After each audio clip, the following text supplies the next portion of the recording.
Man చూసినప్పుడు obviously like we have childhood నుంచి మనం చూస్తూనే ఉన్నాం స్పైడర్-మ్యాన్ మూవీస్.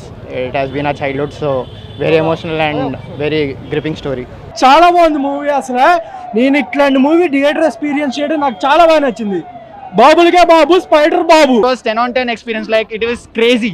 చాలా మీకు చాలా సస్పెన్స్ కనబడుతుంది దీంట్లో చూస్తే. ఇప్పుడు మీకు డూమ్స్ డేకి రిలేటెడ్ ఏమి ఉండవులే, కానీ you will see a lot of suspense. The movie was so good. First half was very very good. Like every scene and every fight scene and sequence was so good.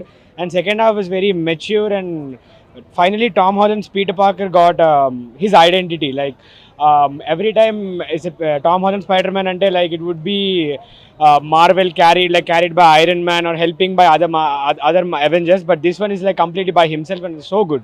Spider-man ముందు series కంటే ఇప్పుడు series చాలా బాగుంది. Actually నేను Hulk fan. కొద్దిగా స్పైడీకి హల్క్కి fight పెట్టడం నాకు అంత నచ్చలేదు.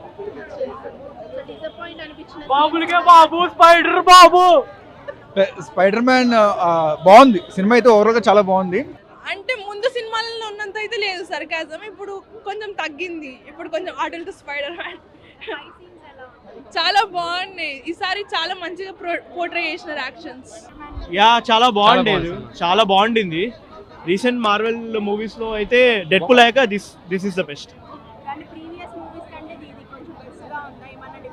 అంటే ఇది ముందు వచ్చిన పార్ట్ ఉంది నో వే హోమ్, అది ఫస్ట్ ఉంటుంది, సెకండ్ ఉంటుంది స్పైడర్ మ్యాన్ ర్యాంకింగ్స్ లో.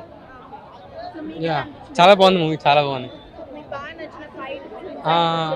ఫైట్ విత్ హల్క్తో ఒక ఫైట్ ఉంటుంది, చాలా బాగుంటుంది ఫైట్. అది గ్రాఫిక్స్ అంతా చాలా బాగా చేసింది.